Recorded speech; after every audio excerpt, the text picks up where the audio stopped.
Hai teman-teman, selamat datang di channel artikel YouTube.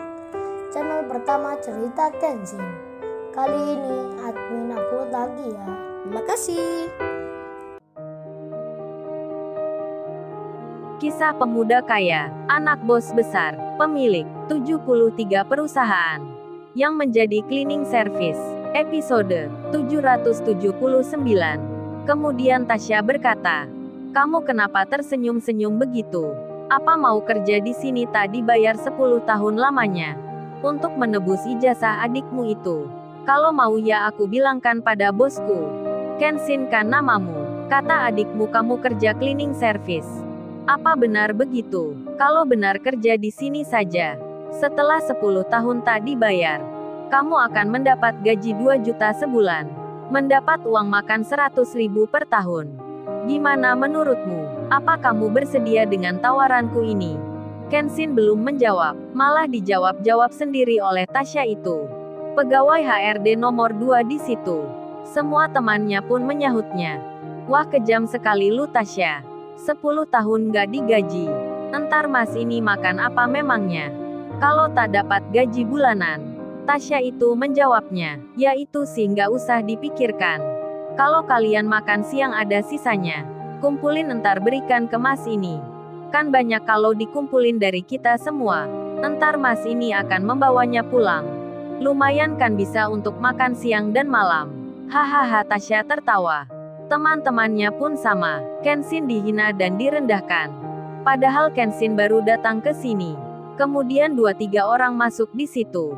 Lalu duduk di sebelah kanan dan kirinya Kenshin. Pegawai HRD di depannya pun bicara.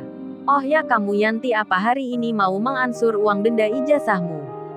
Yang ditanya pun menjawabnya, "Iya mbak, benar. Saya mau mengangsur denda yang ke-10 kalinya." "Oh ya mbak, maaf sebelumnya. Sekalian saya ini mau minta tolong. Pinjam ijazah saya sebentar. Mau saya fotokopi untuk melamar kerja hari ini." Staf HRD di depannya pun menjawabnya, "Oh mau fotokopi itu tak masalah. Fotokopinya tapi di sini. Dan biaya pinjamnya 200.000. Silahkan bayar dulu, aku akan berikan ijazahmu." Di saat itu Kenshin melihat di sebelah kanannya. Wanita muda ini rupanya ijazahnya juga ditahan seperti Nita. Dan dia sedang membayar angsuran untuk menebusnya. Ketika Kenshin melihat itu, malah ditegur Tasya yang ada di depannya. "Hei kamu mas yang kerja cleaning service. Tak sopan sekali kamu melihat orang di sebelahmu. Sedang aku di depanmu kamu acuhkan. Dia itu juga sama seperti adikmu. Ijazahnya kami tahan karena dia keluar kerja. Tapi dendanya cuma 10 juta besarnya. Karena sudah bekerja 2 tahun lamanya. Kalau adikmu Nita itu beda dengan yang lainnya.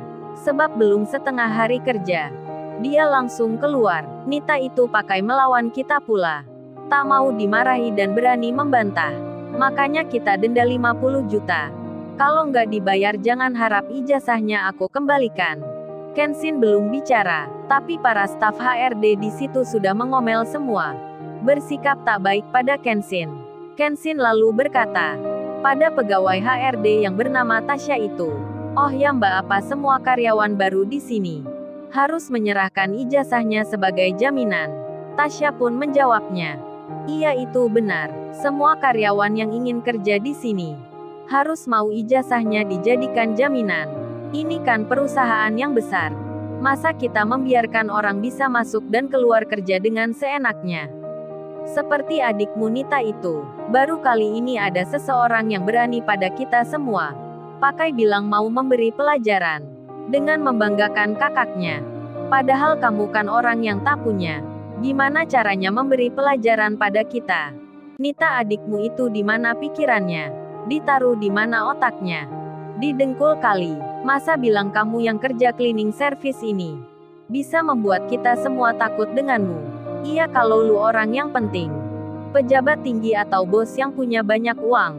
Padahal lu ini kan kerja jadi pembantu. Tukang bersih-bersih kotoran. Nita blow on kali ya dirinya. Menyuruh kakaknya mengambil ijazahnya. Kenshin menyahutnya. "Kalau bicara jangan kasar begitu mbak.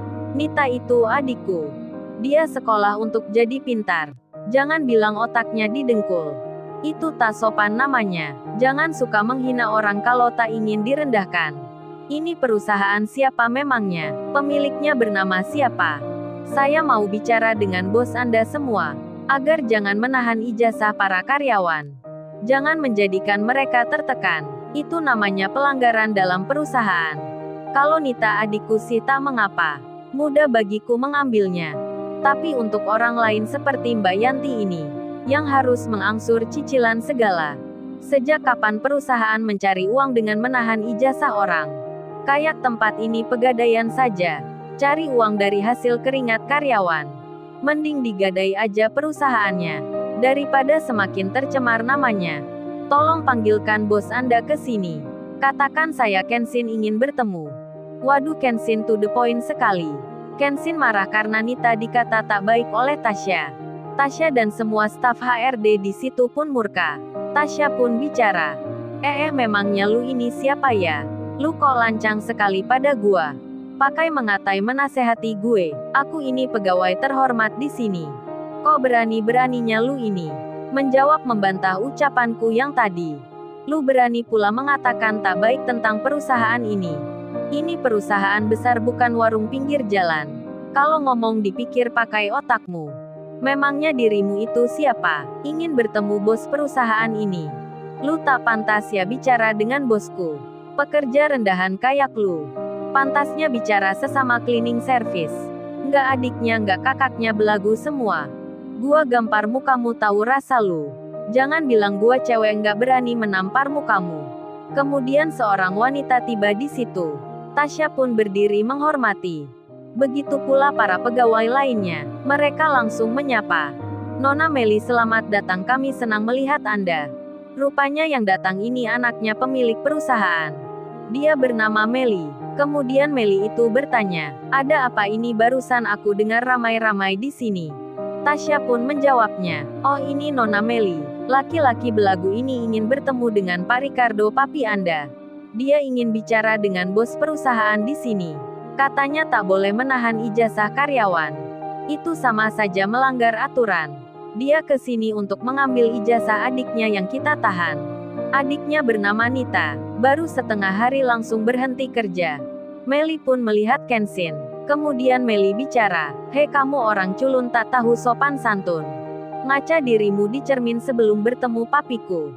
Pantas kagak muka kayak lu ini bicara dengan pemimpin perusahaan. Pakai mau melarang aturan perusahaan ini. Sejak kapan orang luar sepertimu ikut campur urusan perusahaan yang papiku punya? Aku beritahu dirimu ya, aparat penegak hukum pun tak berani pada papiku itu. Tak berani menegur tentang ijazah yang ditahan di sini.